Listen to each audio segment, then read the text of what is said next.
Hi student, आज हम बात करने वाले हैं एमएस एक्सेल में मार्कशीट की लिस्ट कैसे बनाते हैं। तो वीडियो को शुरू से लेकर अंत तक ज़रूर देखिएगा बिना स्किप किए, और चैनल को जो सब्सक्राइब नहीं किया है चैनल को सब्सक्राइब व वीडियो को लाइक ज़रूर कर लेंगे। हम आ चुके हैं कंप्यूटर के अपने मेन स्क्रीन पे। तो एक्सेल को ओपन करते हैं और इसमें एक चार्ट को बनाते हैं।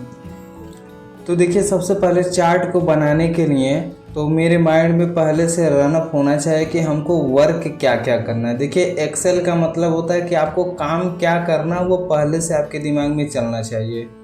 जब तक आप खुद उसे इमेजिन नहीं करेंगे और जब तक आप खुद उसे समझेंगे नहीं, तब तक आप काम क्या कर पाएंगे। तो एक हाई स्कूल की मान लीजिए मार्कशीट होती है, या इंटरमीडिएट की होती है, या क्लास 8 की होती है। जिन भी विद्यालय का या जिस भी क्लास का हो, अगर उसे मार्कशीट देना रहता है तो एक लिस्ट बनाते हैं हम लोग कि जैसे एक विद्यालय में मान लीजिए 50 बच्चे या 100 बच्चे हों, तो उनकी लिस्ट पहले से हम बना करके रख सकते हैं, ताकि उनकी डेटा भरते समय हमें हर एक चीज़ बार बार खोजना न पड़े।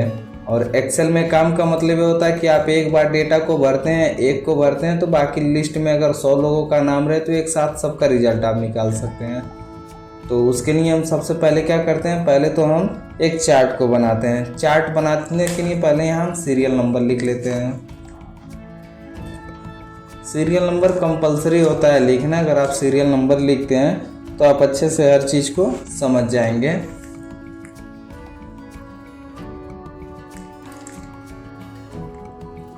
और एक चीज़ और है कि आप अगर मार्कशीट की चार्ट को देख लिए बनाने के लिए, तो लगभग से लगभग हर एक चार्ट को आप बनाना सीख जाएंगे। और इसे आप बिल्कुल भी स्किप ना करिएगा, शुरू से लेकर के लास्ट तक ज़रूर देखिएगा, ताकि हर एक चीज़ अच्छे से समझ में आ जाए। तो यहाँ देखिए, हम लिख दिए सीरियल नंबर, फिर स्टूडेंट नेम, अब लिखते हैं फादर नेम। उसके बाद यहाँ लिख देते हैं, चलिए यहाँ फादर हो गया, फादर नेम लिखते हैं, फादर नेम। फिर उसके बाद हम लिखेंगे मदर्स नेम।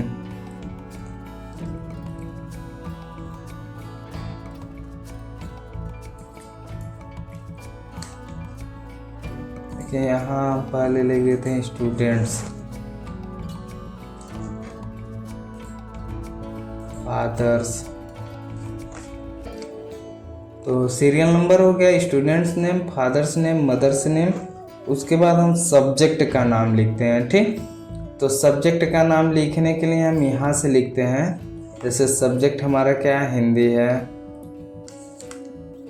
फिर इंग्लिश है,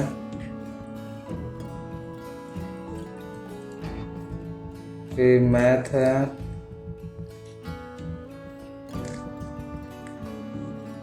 फिर साइंस ले लेते हैं,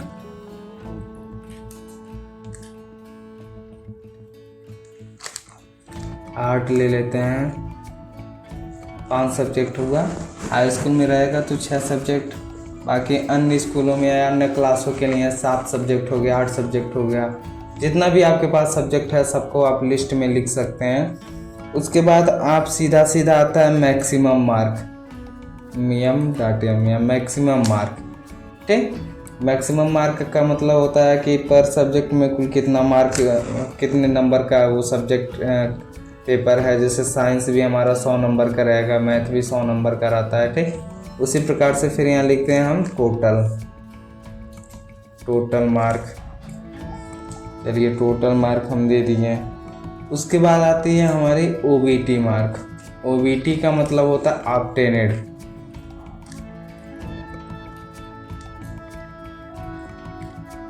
ऑब्टेन्ड मार्क का मतलब होता है कि प्राप्त किया हुआ नंबर, कुल कितना नंबर आपने प्राप्त किया है। उसके बाद आप दे देंगे यहाँ परसेंटेज। ठीक,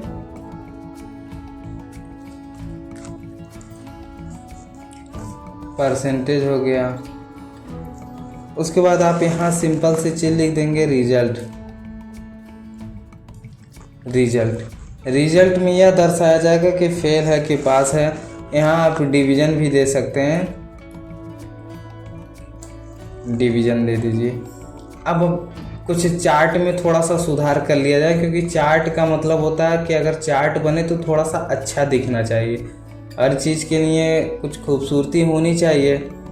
तो थोड़ा सा हम अपने चार्ट को भी खूबसूरत करते हैं। तो यहाँ सीरियल नंबर को हम क्या करते हैं, मर्ज एंड सेंटर कर देते हैं और इसको रैप कर देते हैं। ठीक, अब आप देखेंगे सीरियल नंबर नीचे पहुँच गया, इसको हम यहाँ से सेंटर में कर सकते हैं बीचों बीच। ठीक, फिर स्टूडेंट नेम को भी हम ऐसे मर्ज एंड सेंटर करते हैं और रैप टेक्स्ट कर देंगे। रैप टेक्स्ट करने से क्या होता है कि अगर एक लाइन में वर्ड कंप्लीट नहीं होती है तो उसको ऊपर नीचे करके 2 लाइनों में उसको कंप्लीट कर देता है। सेम इसी प्रकार से फादर नेम को भी मर्ज एंड सेंटर और रैप टेक्स्ट कर लिए। ठीक, मदर्स नेम को भी इसी प्रकार से मर्ज एंड सेंटर रैप टेक्स्ट कर लिए। ठीक, अब देखिए यहाँ से यहाँ तक तो सब्जेक्ट है, पर ये हम कैसे मान लें कि ये सब्जेक्ट है, कुछ इसकी भी तो हेडिंग होनी चाहिए। तो उसके लिए हम क्या करते हैं, ऊपर यहाँ जगह छोड़ा गया, इसको सेलेक्ट करेंगे और यहाँ मर्ज एंड सेंटर करेंगे और इसमें हम लिख देते हैं सब्जेक्ट, ताकि ये क्लियर रहे कि यहाँ से यहाँ तक सब्जेक्ट है। अब मैक्सिमम मार्क में भी सेम यही चीज़ कर लेते हैं।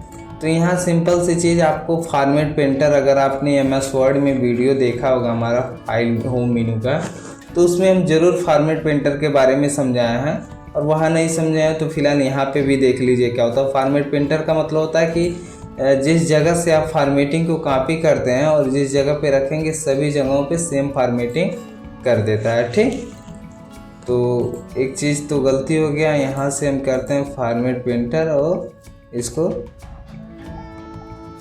बट एक कंडीशन होता है MS एक्सेल में कि फॉर्मेट पेंटर करने से टेक्स्ट को रिमूव कर देता है। तो बेहतर यह है कि हम इन दोनों सेल को सेलेक्ट करके मर्ज एंड सेंटर और रैप टेक्स्ट करें और यहाँ से सेंटर में कर लें। ठीक,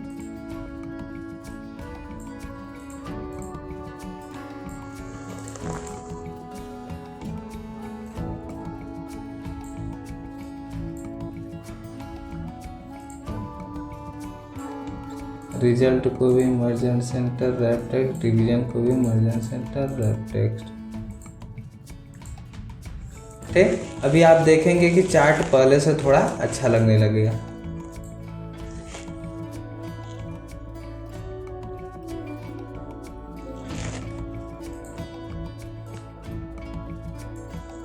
इसको सेलेक्ट करेंगे और यहाँ से हम ऑल बॉर्डर दे सकते हैं। अब आप देखेंगे कि ये चार्ट पहले से सब कुछ अब अच्छे से पता लगने लगा है। अब यहाँ से यहाँ तक ये सब्जेक्ट है ये भी क्लियर हो गया है। और फिलहाल यहाँ से और कुछ बॉर्डर और बना लेते हैं। ठीक, सीरियल नंबर में आप 1 और 2 टाइप जैसे करेंगे, फिर शिफ्ट के साथ सेलेक्ट करिए और इसको ड्रैग एंड ड्रॉप कर दीजिए। ठीक, अब यहाँ स्टूडेंट नेम लिखते हैं। स्टूडेंट नेम में मान लीजिए हम लिख दिए सूरज,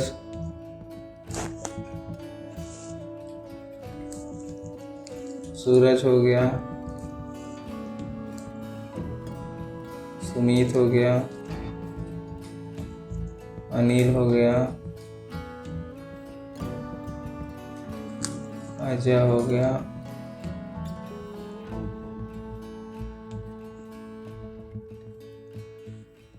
मुकेश हो गया और मोहित हो गया। ठीक, सूरज के पिता का नाम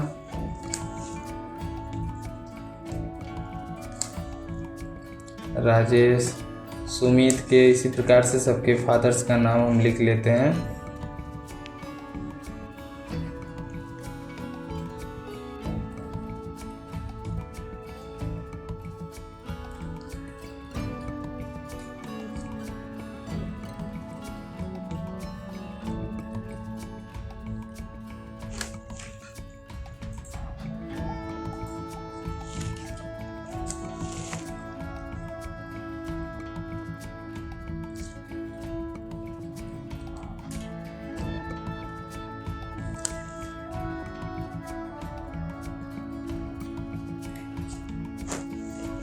ठीक, अब इनके माता का नाम हम लोग लिख लेते हैं। ठीक, जैसे सूरज के पिता का नाम राजेश, तो सूरज के माता का नाम क्या है, चलिए हम लिख लेते हैं प्रियंका।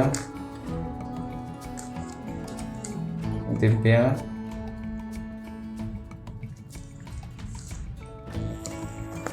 और सुनीता,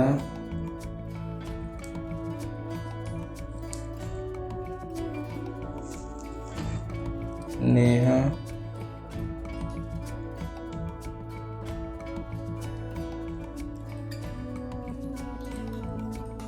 चांदनी,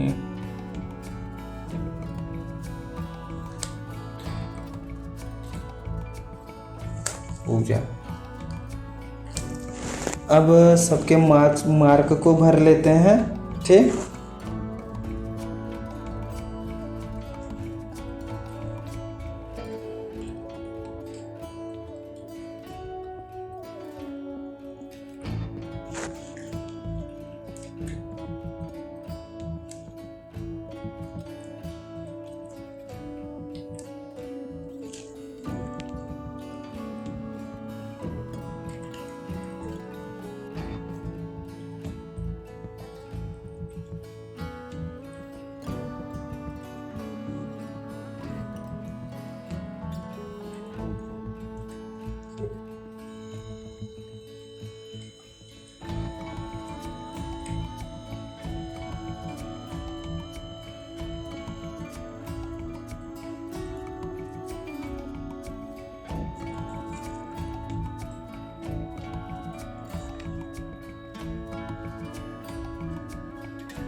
चलिए हम सबके मार्क को भर लिए। Hindi, English, math, science, arts हमें मार्क को भर लिए। वह हमारा मैक्सिमम मार्क क्या है, 100 पर सब्जेक्ट कितने नंबर का है, 100 नंबर का। अब हम यहाँ निकालते हैं टोटल मार्क। टोटल मार्क क्या होता है कि टोटल कुल कितने मार्क का है। जैसे ये 5 सब्जेक्ट है, 1 2 3 4 5 सब्जेक्ट है, तो 5 सब्जेक्ट का टोटल कुल कितना मार्क हुआ, 500 हुआ। कैसे, पर सब्जेक्ट 100 नंबर का है तो 5 सब्जेक्ट कितना नंबर हो गया, 500 नंबर हो गया। अब आप टेन मार्क करते हैं कि कितना नंबर हम प्राप्त किए, 500 में से कुल कितना नंबर प्राप्त किए।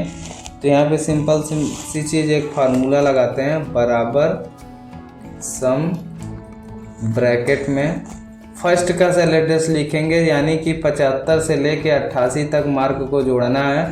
तो 75 का सेल एड्रेस क्या है, E3 है। E3 टाइप करेंगे, फिर सेमी इस कॉलम देन, फिर लास्ट का सेल एड्रेस लिखेंगे 8 का। ठीक, 8 का सेल एड्रेस डालें और ब्रैकेट क्लोज करके इंटर कर दिए। आप यहाँ क्लियर देख सकते हैं टोटल कितना मार्क मिला है। ठीक,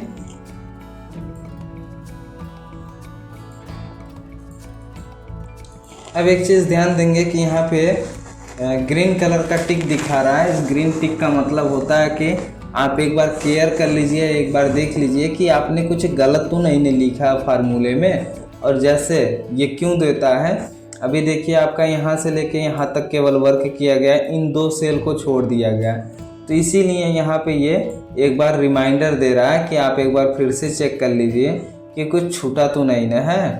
ठीक, इसके लिए ये होता है। क्लियर, आप समझ गए होंगे आप लोग कि इसका मतलब क्या होता है। ठीक ना, अब हम लोग निकालते हैं परसेंटेज। परसेंटेज का मतलब क्या होता है कि हम कुल कितना परसेंट पाएँ। परसेंटेज निकालने का फार्मूला होता है equal in bracket OBT mark. OBT का मतलब ऑब्टेनेड मार्क। ऑब्टेनेड मार्क कितना है, 416। 416 का सेल एड्रेस क्या होता है, L3। देखिए सेलेक्ट भी हो गया।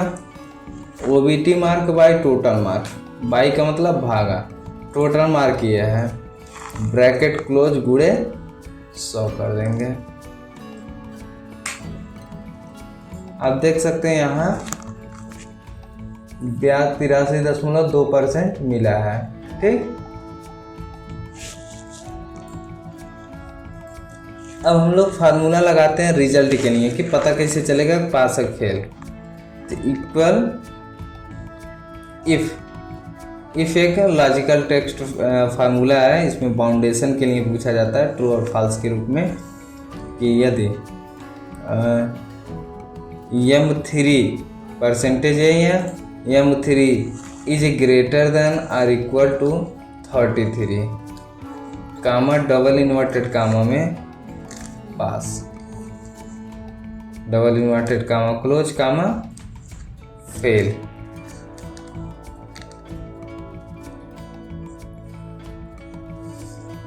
Bracket close inter.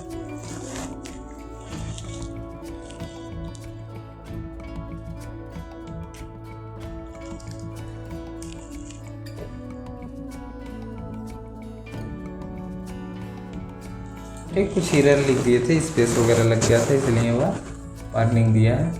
अब देखिए रिजल्ट में तो यहाँ क्लियर हो गया कि कौन पास है कौन फेल है। 82% 83% पाने के बाद कोई फेल हो जाए, संभव नहीं है। अब यहाँ पे संभव है कि 82% या 83% पाने के बावजूद भी लड़के फेल हो सकते हैं। कब फेल हो सकते हैं? जो रूल है कि यदि हिंदी में आप फेल तो सभी विषय में फेल, तो इस पे भी वर्क कर लिया जाता है कि हिंदी में फेल तो सभी विषय में फेल। इसका हम लोग फार्मूला लगाते हैं डिवीजन के लिए। तो डिवीजन का फार्मूला होता है इक्वल इफ इन ब्रैकेट। एक चीज़ ध्यान देंगे, आपको बताया गया कि यदि हिंदी में फेल हो गया तो सभी विषयों में फेल रहेगा। तो हिंदी में फेल का मतलब क्या होता है? जैसे हिंदी का सिलेबस 75 है, इसका सिलेबस क्या है? E3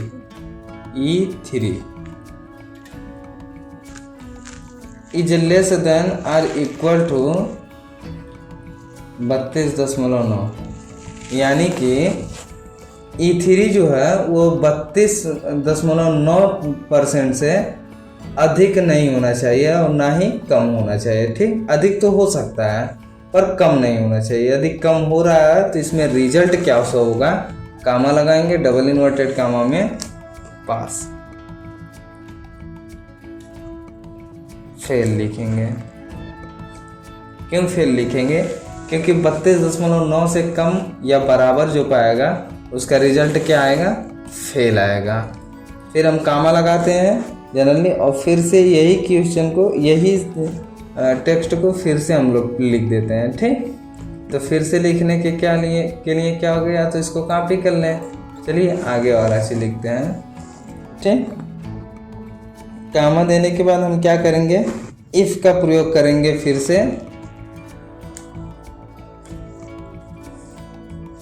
इन ब्रैकेट में अब देखिए यहाँ क्या लिखेंगे? यहाँ तो हमें सभी सब्जेक्ट को मार्क जोड़ना है। ठीक, यदि M3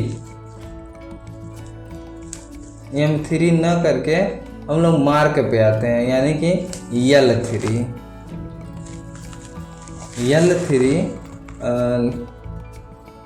लेस देन और इक्वल टू, लेस ना होकर के यहाँ पे ग्रेटर देन चलेगा। ठीक ना, ग्रेटर देन और इक्वल टू।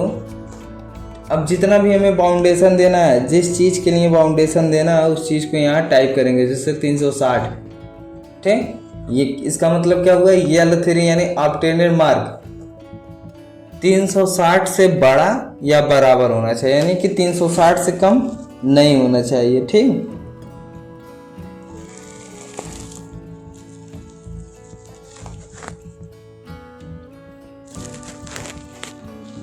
ठीक 360 हो गया। कामा हम लगाएंगे, फिर डबल इन्वर्टेड कामा में फर्स्ट लिखेंगे, डबल इन्वर्टेड कामा क्या करेंगे? क्लोज कर देंगे। फिर हम कामा लगाएंगे, फिर इफ लिखेंगे। कॉपी कर लेते हैं इस टेक्स्ट को और बार बार फिर से पेस्ट कर देते हैं। अब L3 जो है वो 360 के जगह पे हम इसमें कुछ मार्क कम कर लेते हैं, 250 कर देते हैं। ठीक, आप एक बार फिर से ध्यान से समझिए कि इसमें क्या है कि OBT मार्क, यानी कि L3 ग्रेटर देन और इक्वल टू 350, मतलब 300 से कम न हो, 300 से बराबर। ठीक, जो भी रहेगा उसका क्या रिजल्ट शो होगा उसको आप लिखते हैं हम लोग, उसको हम लोग लिखते हैं सेकेंड। नहीं समझ पाए आप? कामा डबल इन्वर्टेड कामा में हम लिखते हैं सेकेंड। ठीक, जैसे L3 इज ग्रेटर देन और equal to 360 comma double inverted comma में first, then comma if L3 is greater than और equal to 350 comma double inverted comma में सेकेंड। बट यहाँ 350 कर देंगे तो यहाँ 10 नंबर की डिफरेंट आ रही है, तो इसको 350 के जगह हम 250 टाइप करेंगे। ठीक, फिर इसी प्रकार से हम अगला बाउंडेशन देंगे। अभी तो हमारा सेकंड हुआ, अब इसके बाद हम थर्ड के लिए बाउंडेशन देंगे। थर्ड का फार्मूला क्या होगा, चलिए कॉपी कर लेते हैं और इसको एक बार फिर से यहाँ पेस्ट करते हैं। अब इसमें क्या है, 360 पे फर्स्ट हो गया, 250 पे, देखिए यहाँ कामा डबल इन्वर्टेड कामा में सेकंड होना चाहिए, थोड़ा सा गलत कहाँ से हो गया।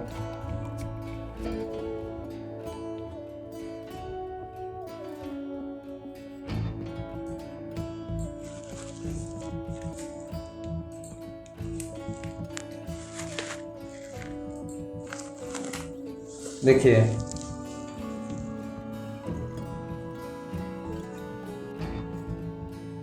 यहाँ फर्स्ट कंप्लीट हो गया, 360 से ग्रेटर देन और equal to 360 comma double inverted comma first, फिर comma L3 is greater than और equal to 250 comma double inverted comma में सेकेंड।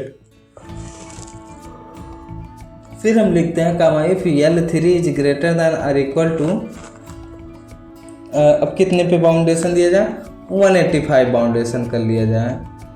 ठीक, 185 कामा डबल इन्वर्टेड कामा में थर्ड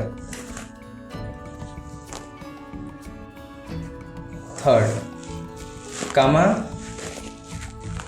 अब देखिए थर्ड तक तो हो गया कि मतलब 360 से अधिक कोई पाया रहेगा तो फर्स्ट आ जाएगा, 360 से कोई कम पाया 250 तक तो सेकंड आ गया, और 250 से कम कोई कहाँ तक पाएगा 185 तक, तो क्या होगा, थर्ड हो जाएगा। फिर काम लगाएं कि अगर कोई 250 के जगह पे 249 ही नंबर पाए तो क्या लिखेगा, तो उसके लिए हम सिंपल से फार्मूला एक और थोड़ा सा आगे बढ़ा देते हैं। यहाँ पे L3 इज ग्रेटर देन के जगह पे हम कर देते हैं लेस देन। ठीक,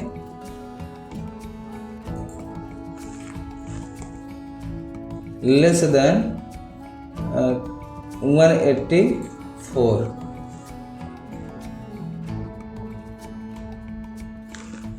मतलब अब यहाँ पे हम लिख देते हैं सीधा सीधा फेल। ठीक, फिर जितने भी ब्रैकेट को ओपन किया गया है उतने ब्रैकेट को उसको हमें क्या है क्लोज करना होगा। ठीक, तो कितना ब्रैकेट ओपन हुआ, 1 ब्रैकेट, 2 ब्रैकेट, 3, 4, 1, 5, इसको हम यहाँ से पांचों क्लोज कर देते हैं। 5 हमारा क्लोज हो गया। हम यहाँ इंटर प्रेस करेंगे, इंटर प्रेस करते क्या हुआ, फर्स्ट दिखा दिया। ठीक, फर्स्ट क्यों दिखा है, क्योंकि ये 83% पाया है। बट हम जैसे ही यहाँ पे मार्क को चेंज करते हैं, जैसे 32 नंबर करते हैं और इंटर जैसे करेंगे, क्योंकि हमने बाउंडेशन लगाया है कि यदि हिंदी में फेल तो सभी सब्जेक्ट में फेल। यहाँ आप देखेंगे रिजल्ट तुरंत फेल आ गया। यहाँ पे क्या है 374 है, फिर यहाँ दिया हुआ है 74%, फिर यहाँ फेल, पास दिखा रहा है रिजल्ट। क्योंकि इसके आगे भी एक फार्मूला फिर से ऐड करना पड़ेगा कि इफ जो हिंदी का सेल एड्रेस है उस सेल एड्रेस को देंगे। ठीक, जैसे यहाँ पे M3 इज ग्रेटर देन और equal to 33 comma double inverted comma में पास, फिर कामा फेल। तो ये किसके लिए था, इसके लिए था। ठीक, M3 यानी परसेंटेज के लिए था। क्लियर। अब इसको हम यहाँ से क्या करेंगे, ड्रैग कर देंगे, जितने भी थे सभी का निकल जाएगा। इसी प्रकार से 100 रहे, 200 रहे, 250 रहे, 300 रहे, जितने भी छात्र रहे सबको एक साथ ड्रैग एंड ड्रॉप करेंगे, सभी का निकल जाएगा। ठीक, क्लियर।